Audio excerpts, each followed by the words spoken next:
हमारे प्रसाद करे बसु हमारे प्रसाद करे बसु रंगदारी के नाम से हमारे प्रसाद करे बसु।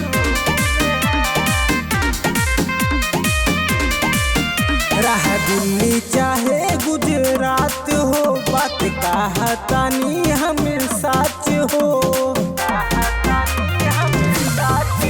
रह दिल्ली चाहे गुजरात हो, बात कहतानी हमें सच हो।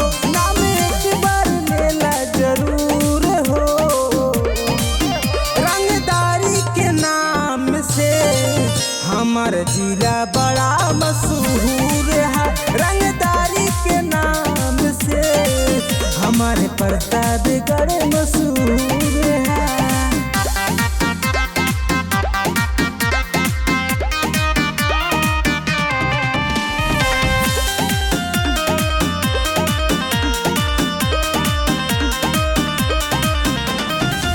गली गली चाले ला कट्टा या बाम हो, सामने से बोले कुछ गेहूं में न दाम हो। गली गली चाले ला कट्टा या बाम हो, सामने से बोले कुछ गेहूं में न दाम हो। ढेर लोगन के रेले जरूर हो, रंगदारी के नाम से हमार जिला बड़ा मशहूर है। रंगदारी के नाम से हमारे प्रतापगढ़ मशहूर है।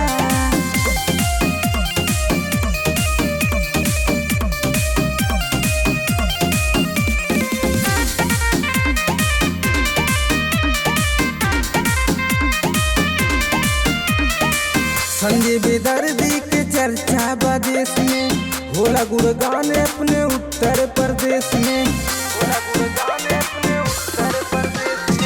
संजय बेदर्दी के चर्चा बदेश में होला गुणगान अपने उत्तर प्रदेश में।